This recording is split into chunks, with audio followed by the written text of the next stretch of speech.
I found parts of 17 people inside that Santa suit, and my fingerprints are on every inch of the lining. Christmas morning, 2019. I'd been cleaning crime scenes as a cleanup contractor for 6 years by then. Blood doesn't bother me anymore. Neither does the smell. You get used to it, the way butchers get used to raw meat. It becomes texture and chemistry, nothing more. The call came in at 6:47 a.m. Dispatch said a mall Santa had collapsed during a private party. Natural causes, probably. They needed standard biohazard cleanup before the family came home. Easy job. Holiday pay. I told my girlfriend I'd be back by noon. The house sat in one of those cul-de-sacs where every lawn looks identical. White lights still blinking on the gutters, inflatable snowman deflating in the yard, a patrol car idled at the curb, but the officer was scrolling his phone. He waved me through without looking up. Inside, the living room felt wrong immediately. Not the scene itself, I'd seen worse. The Santa suit lay crumpled near the tree, surrounded by those little evidence markers. A few dark stains on the carpet. Overturned chair. But the air, it had weight to it. Thick. The way a room feels when you walk into a funeral home and realize the viewing was hours ago, but nobody opened a window. My partner Jimmy started laying out the tarps. I pulled on my gloves and moved toward the suit. It looked authentic. The real department store kind, not the cheap polyester garbage. Deep red velvet. Fur trim that seemed too white, too clean. The belt lay coiled beside it like a snake. I knelt down and reached for the jacket. Heavy. Way too heavy. A costume shouldn't weigh 30 pounds. I lifted it carefully, and something inside shifted. Not loose change or keys. Something denser. Organic. The fabric sagged in places it shouldn't, bulging outward near the ribs, concave near the shoulders. Jimmy stopped moving. He'd been doing this work longer than me, and he felt it too. That sudden change in the room, when you realize the story you were told isn't the story you're standing in. The metallic smell hit me then. Not blood exactly. Older. Like pennies left in water for weeks. I turned the jacket over, examining the lining. Someone had sewn it themselves. Not factory stitching. These were crude, overlapping sutures. The thread was dark, almost black in some spots. And the fabric underneath. It wasn't fabric. I set the jacket down slowly and looked at Jimmy. He was already backing toward the door, phone out. But I kept staring at that lining, at the way it had texture. Pores. The subtle pattern of... The officer walked in, coffee in hand. He saw our faces and stopped. They called in forensics at 7:23 a.m. By 8:15, the house was swarming with techs in full hazmat gear. They made us wait outside in the cold. A detective took our statements separately, asked the same questions 3 different ways. How much had we touched? Where exactly had we put our hands? Did we move anything? I told him everything. The weight. The smell. The stitching. He didn't tell me anything back, but I watched them carry out evidence bags for 4 hours. Small bags. Dozens of them. They brought out the suit last, sealed in a clear container. In the daylight, I could see it better. The way the red fabric bunched in places. The lumps. One of the techs I knew from other scenes came over during a smoke break. His hands were shaking. The guy who wore that suit wasn't a mall Santa, he said. He was a mortician. Worked at Evergreen Memorial for 11 years. Access to everything, bodies nobody claimed, parts from autopsies. He'd been taking pieces for years, apparently. Sewing them into the lining, wearing it to private parties, letting kids sit on his lap. The reconstruction took 6 weeks. DNA from 17 different people. Some dead for years. Some reported missing. One was a child. They arrested him that afternoon at his apartment. He was still in his regular clothes, making breakfast. Didn't resist. Didn't say a word, according to the reports. Just smiled. The detective called me in February. Said they needed my fingerprints officially documented. For the case file. I'd handled the suit more than anyone at the scene, except the guy who wore it. My prints were on the interior lining. On the sections that weren't velvet. On the skin. I told him I'd been wearing gloves. He said latex doesn't always prevent transfer. Especially with that much moisture. That much density. The trial starts next month. They're calling me as a witness. I'll have to identify the suit. Describe what I felt when I picked it up. Confirm which parts I touched. But there's something they don't know yet. Something I haven't told anyone, not even Jimmy. When I lifted that jacket, when I felt it shift, something moved. Not the weight redistributing. Not gravity. Something pressed back against my palm from inside the lining. Firm. Deliberate. Like it was reaching for me. And 3 nights ago, I got a letter. No return address. Inside was a single photograph. Me kneeling in that living room, holding the Santa jacket. Taken from behind me. From where the tree stood. But nobody was behind me that morning. On the back, written in that same dark thread I saw in the stitching, just 2 words. Thank you. I brought the photograph to the detective the next morning. He held it with the edge of his fingernails, like it might burn him. Asked me who had access to my address. I told him nobody. The crime scene photos were sealed evidence. Internal only. He made calls while I sat in his office, staring at the evidence board on his wall.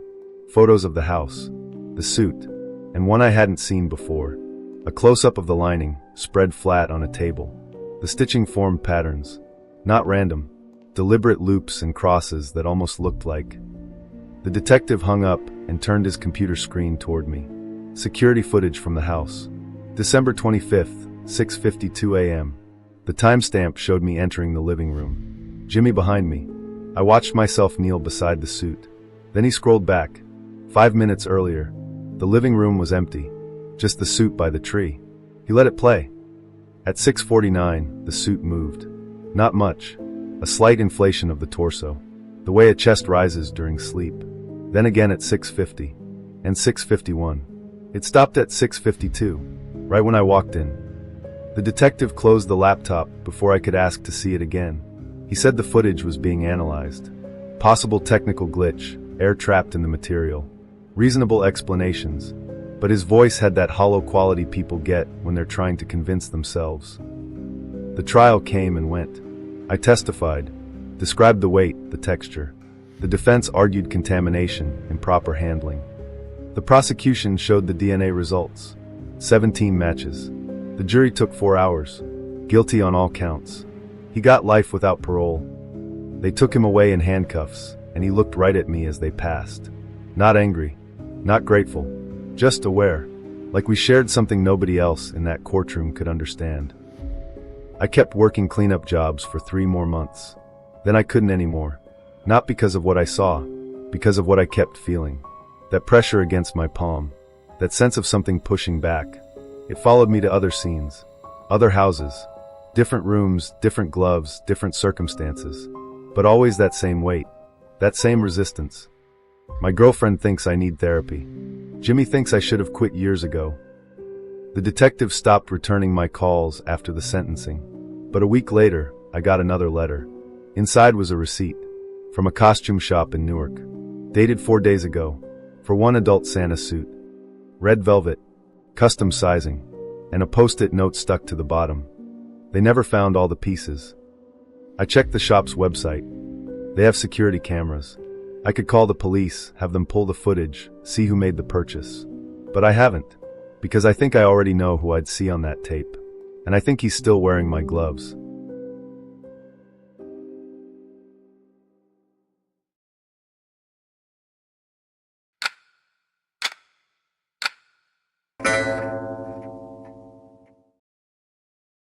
They sang about the scar on my shoulder that nobody's ever seen. And when I checked my phone, there were photos I never took. December 24th, 6 p.m. I was 3 beers in, halfway through Die Hard, when the singing started outside my apartment door. Not downstairs on the street. Right outside. 3rd floor. End of the hallway where nobody ever goes because the exit sign's been busted for months. Silent night. Traditional version. 4 or 5 voices maybe. Decent harmony. I turned down the TV and waited for them to finish. Figured it was some Christmas spirit thing, neighbors being friendly. Except I'd lived in this building for 2 years and never said more than hey to anyone. Chicago apartments are like that. You share walls with strangers. They reached the 2nd verse. That's when I heard it. My name, not added to the lyrics, woven into them. Where it should have been Holy Infant so tender and mild, they sang David Cooper so tender and mild. Clear as anything. My full name. Not Dave. David Cooper. The name on my lease, my credit cards. The name I never use because everyone's called me Dave since middle school. I stood up. Walked toward the door. Put my hand on the knob. The singing stopped. Complete silence. Not even footsteps walking away. I looked through the peephole and saw nothing but the dark hallway and that broken exit sign flickering. I convinced myself I'd imagined it. The beers. The late hour. Stress from work. I do network security for a healthcare company, and Christmas week is always chaos. People forgetting passwords, systems crashing. My brain was fried. But the next night, Christmas night, they came back. Same time. 6 p.m. exactly. I know because I'd been watching the clock since 5:30, telling myself it wouldn't happen again. 3 voices this time. Definitely 3. And closer. Right against my door it sounded like, "O come all ye faithful." Except the words were wrong again. "O come let us adore him, David who lives in 3F. O come let us adore him, David who broke his collarbone at 14. I moved toward the door fast, yanked it open. The hallway was empty, but the air felt different, warmer, like people had just been standing there. And on the floor, directly in front of my doormat, was a piece of sheet music. Old paper, yellowed at the edges. The song title at the top read Silent Night, but someone had crossed it out in red pen and written David's Night instead. The notes were marked up, circled sections, annotations in the margins. One phrase stood out. He doesn't remember yet. I brought the paper inside and locked both deadbolts. Searched my apartment for anything unusual. Checked my windows, my closet, under my bed like I was 10 years old again. Nothing. But I kept thinking about that collarbone detail. I broke my collarbone in 8th grade. Fell off my bike going down Maple Street too fast, trying to impress Sarah Henderson. Only my parents and the ER staff knew about it. I never posted about it. Never told coworkers. It wasn't in any social media bio or medical records anyone could easily access. So how did they know? December 26th. 2 voices. I didn't open the door this time. Just stood there with my eye pressed to the peephole watching. 2 figures in long coats. Dark fabric. They stood perfectly still, facing my door, and sang Hark the Herald Angels Sing. But the lyrics. Jesus Christ, the lyrics. David works on the 9th floor, northwest corner desk. David's password is Mercury 2019. David visits his mother every 3rd Sunday. All true. Every word. The melody stretched out. Slower than it should be. Each note held too long, going flat at the ends. Wrong. Like a recording played at the wrong speed. I grabbed my phone and called 911. Told them there were people harassing me in my hallway. The dispatcher said they'd send someone. 20 minutes, maybe longer. Christmas week, they were swamped. The singing continued. On and on. Same verse, over and over. My work location. My password. My mother. When the police knocked 40 minutes later, the singing had stopped. I opened the door to 2 officers who looked exhausted. They checked the hallway, the stairwell, the roof access. Nothing. No carolers. No witnesses. They took my statement with the kind of patient sympathy people use when they think you're wasting their time. After they left, I found another piece of sheet music. This one had been slid under my door while I was talking to the cops. "We were all together" was written at the top. Below it, a date, December 25th, 2017. 8 years ago. I pulled up my phone's photo library and scrolled back. Back past last year, past 2022, past 2019. I rarely delete anything, so it took a while. But eventually I found December 2017. There were photos from Christmas Day. Normal stuff like my mom's house, dinner, the tree. But there were gaps in the timestamps. Long gaps. I had a photo at 2:14 p.m., and the next one wasn't until 7:43 p.m. 5.5 hours missing. I opened my laptop and checked the cloud backup. Same gaps. But when I looked at the file properties, there were deleted photos. Removed on December 26th, 2017. The day after Christmas. I have recovery software from work. Takes a few hours, but it can pull back deleted files if they haven't been overwritten. I started the scan and waited. December 28th. 1 voice. 6 p.m. A single person singing We Three Kings. The voice was older. Raspy. Like someone who'd smoked for decades. David walked with us through snow. David sang while the others followed. David doesn't remember the cold. I put my hand on the doorknob. Every part of me said don't open it. Don't look. But I had to know. I turned the knob slowly. Pulled the door open 6 inches. A woman stood in the hallway. Maybe 70 years old. Long gray coat. Knit scarf. In the dim light from the broken exit sign, I could barely see her face. But I could see what was pinned to her coat. Photos, dozens of them, covering the fabric from her shoulders to her waist. All of me, different ages. Some I recognized. My high school graduation, my first apartment, my mom's birthday 2 years ago. But others, I didn't remember those. Me standing in snow outside a church. Me holding candles. Me and a group of people I'd never seen before, all of us wearing matching red scarves. The woman smiled, took one step closer. That's when I noticed her eyes. Completely white. No pupils. No iris.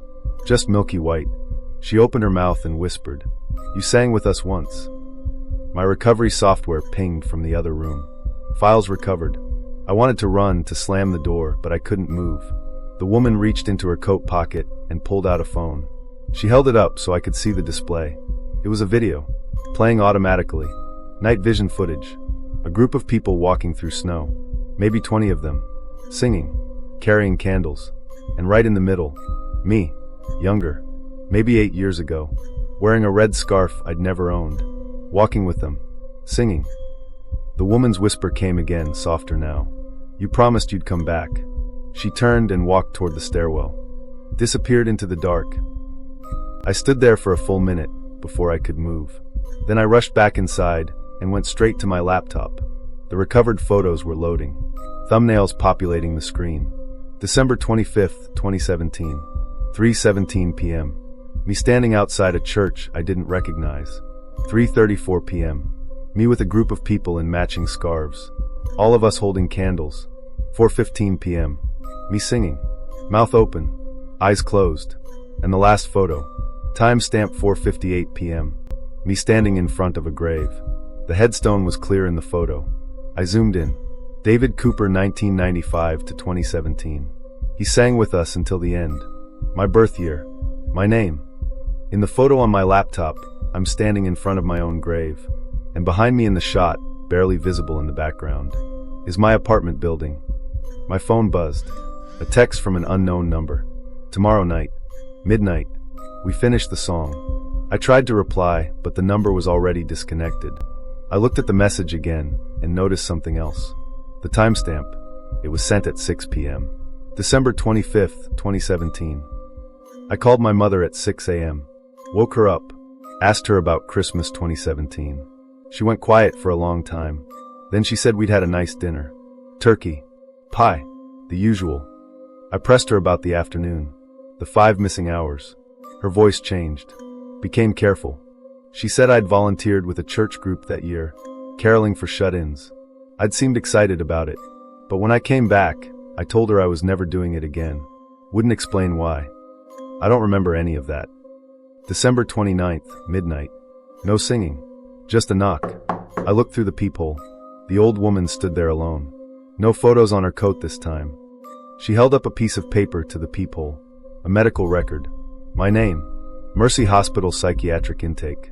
December 26th, 2017. Voluntary admission.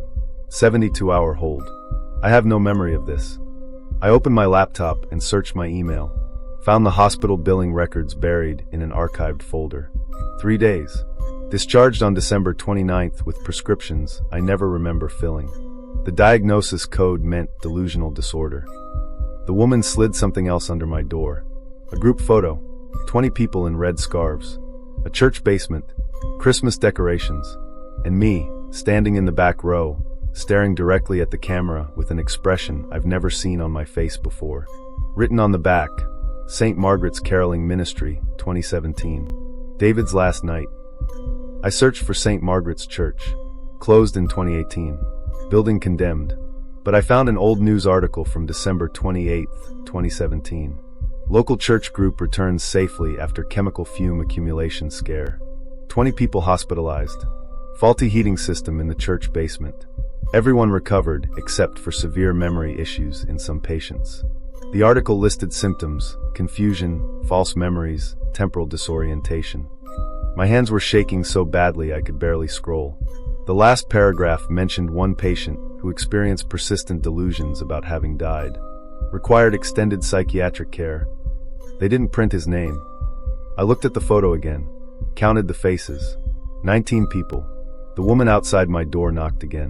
Softer this time. I checked my medicine cabinet. Found a prescription bottle I'd never noticed before. Pushed way back behind the toothpaste. Label half peeled off. Instructions: take daily. Do not discontinue without doctor supervision. The last refill date was December 24th. But I never went to the pharmacy. My phone buzzed. My mother. Texting me the address of a doctor I should call. A neurologist she'd been asking me to see for years, she said. Years. I don't remember her ever asking me that. The woman outside my door was gone when I looked again. But this time, she left her phone on my doormat. One app was open. Voice memos. Recording 47 played automatically. My voice. Younger. Panicked. December 25th, 2017. If I forget again, I need to remember this. We were singing in the basement. Then I couldn't breathe. Everyone started collapsing. I saw myself on the floor. I was dead. I know I was dead. They brought me back, but something's wrong. Time keeps. The recording cut off. There are 46 other recordings I haven't listened to yet. All dated December 25th. Different years.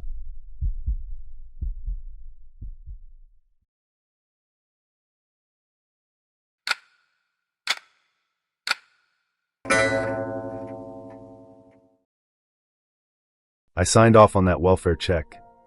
I cleared every room. And when they found the bodies 3 days later, my body cam proved someone else was in there with me. Christmas night, 2022. I'd been with Riverside PD for 9 years. Seen enough to know the holidays bring out the worst in people. Domestic calls triple, overdoses spike, loneliness kills more people than the cold ever does. The dispatch came through at 7:34 p.m. Welfare check at 1847, Oakmont Drive. Neighbor reported not seeing the family since Christmas Eve. No response to knocking, lights on inside but curtains drawn. Mail piling up. I thought it was probably nothing. People travel for the holidays. Forget to tell neighbors. But you still have to check. I pulled up to a 2-story colonial. Nice neighborhood. The kind where people put up elaborate light displays and actually know their neighbors' names. Christmas decorations covered the front lawn. Inflatable Santa. Reindeer. That plastic nativity scene from Home Depot. All the lights were on inside. Every window. First and second floor. I radioed in my arrival and approached the front door. Knocked.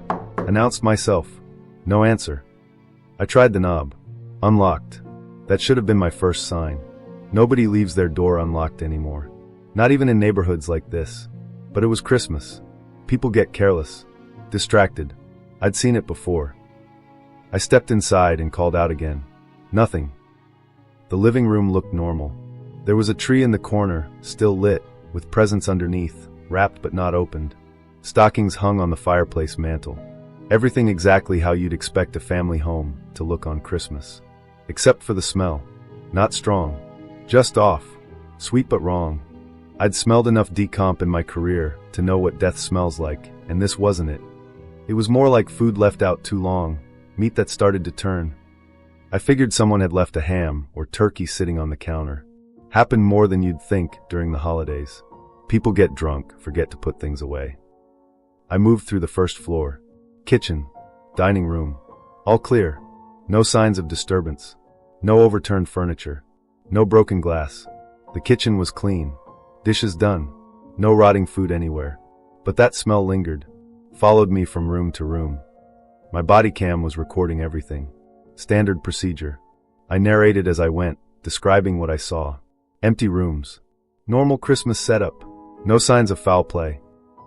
The stairs to the second floor were carpeted. Thick beige carpet that muffled my footsteps. I climbed slowly, one hand on my service weapon. Just in case. There were 4 doors upstairs. 2 bedrooms. Bathroom. Master bedroom at the end of the hall. I checked the first bedroom. Kids' room. Bunk beds. Toys scattered on the floor. Posters on the walls. Empty. Second bedroom looked like a guest room. Made bed. Dresser. Nothing unusual. Bathroom was between them. I pushed the door open. Shower curtain drawn. I pulled it back quick. Empty tub. Toiletries on the sink. Toothbrushes in a cup. That left the master bedroom. The door was closed. I put my hand on the knob and paused. Something felt wrong. Not dangerous. Just wrong. The air was different here. Thicker. That smell was stronger. I turned the knob and pushed the door open. The room was dark except for a night light plugged into the wall. I could make out shapes. A bed. 2 people in it. Covers pulled up. I cleared my throat and introduced myself. Said I was doing a welfare check. Asked if everything was okay. No response. They were asleep. Both of them. I could see the gentle rise and fall of the blankets. Breathing. Alive. I stood there for maybe 10 seconds. Debating. It was Christmas night. Almost 10 p.m. They were clearly fine. Just sleeping. I could wake them up, ask questions, explain about the neighbor's concern. But what was the point? They were okay. Their kids were probably at relatives' houses. The presents downstairs weren't opened yet, so maybe they were waiting until morning. I made a decision. I backed out of the room, pulled the door closed quietly, headed back downstairs, walked through the first floor one more time just to be thorough. Everything looked fine. I radioed dispatch, reported the house was clear. Family appeared to be sleeping upstairs. No signs of emergency. Welfare check complete. I left through the front door, made sure it locked behind me, got in my cruiser and moved on to the next call. 3 days later, December 28th, the neighbor called again. Still no sign of the family. No car movement. No one coming or going. Now the smell was noticeable from outside. Different officers responded. Forced entry this time. They found them in the master bedroom. Husband and wife. Dead for at least 4 days, the coroner said later. Carbon monoxide poisoning. Furnace had been leaking for weeks, probably. Odorless. Tasteless. They'd gone to sleep Christmas Eve and never woke up. The kids were at the grandmother's house. Safe. They'd been dropped off Christmas Eve afternoon. The parents were supposed to pick them up on the 26th. Never showed. Internal Affairs called me in on the 29th. Asked about my welfare check. Pulled my body cam footage. Made me watch it with them. The footage showed exactly what I remembered. Me walking through the house. Narrating. Checking rooms. Opening the master bedroom door. Looking at the bed. 2 shapes under the covers. Rising and falling. Breathing. Except the coroner's report said they'd been dead since Christmas Eve. At least 24 hours before I got there. My sergeant asked me to explain. I couldn't. I saw them breathing. I watched the covers move. Up and down. Regular. Steady. We watched the footage again. Slowed it down. Enhanced it. The shapes were there. The movement was there. But then the tech guy did something. Isolated the audio. Ran it through filters. Removed my voice, my footsteps, the ambient noise. What was left made everyone in the room go quiet. Breathing. 2 distinct patterns. One shallow and irregular. One deeper. Steady. The tech played it again. The shallow breathing matched the rise and fall of the covers. Started when I opened the bedroom door. Continued while I stood there watching. Stopped when I closed the door and left. But the second breathing pattern, that one was different. It was closer to the camera. Closer to me. Right behind where I'd been standing in the doorway. My sergeant asked if anyone had been in the house with me. I said no. I'd been alone. I'd cleared every room. The tech guy played the audio one more time. This time he added a timestamp overlay. The second breathing pattern started at 7:47 p.m., right when I opened the master bedroom door. And it continued after I left the room. Down the stairs. Through the living room. Out the front door. It stopped at 7:52 p.m. Right when I got back in my cruiser. Someone had followed me out of that house. The tech scrubbed back through the entire body cam footage. Checked every room. Every angle. Looking for any visual evidence of a second person. Nothing. But the audio didn't lie. The breathing was there. Clear as day once you filtered everything else out. My sergeant sent me home. Told me to take a few days. They'd handle the investigation. I tried to sleep that night, but kept thinking about the master bedroom. The shapes under the covers. The gentle rise and fall. I'd stood there watching them breathe. Dead people don't breathe. So what had I seen? And who had walked out of that house behind me? 2 days later, I got a call from the tech guy. He'd been going through the footage again, frame by frame, looking for anything we missed.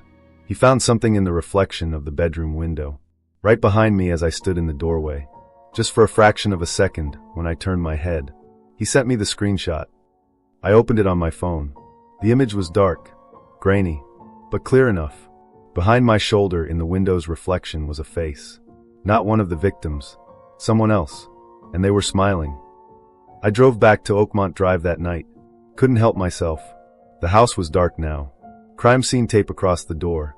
I sat in my car across the street and stared at that upstairs window. The tech guy called while I was sitting there. Said he'd found something else. My body cam had a heart rate monitor built into the chest mount. Standard equipment. Tracks officer vitals during calls. My heart rate during the welfare check was normal. Steady. But there was a second pulse picked up by the microphone. Faint. Right when I stood in that bedroom doorway. Too slow to be human. 20 beats per minute. Like something barely alive. Internal affairs cleared me of any wrongdoing. Said I'd followed protocol. No way I could have known. They buried the audio analysis. Didn't want it public. Bad press. But they asked me one question I couldn't answer. Why didn't the smell register as wrong? Carbon monoxide is odorless. So what was I smelling in that house? I went back through my report. Read my description. Sweet. Like meat turning.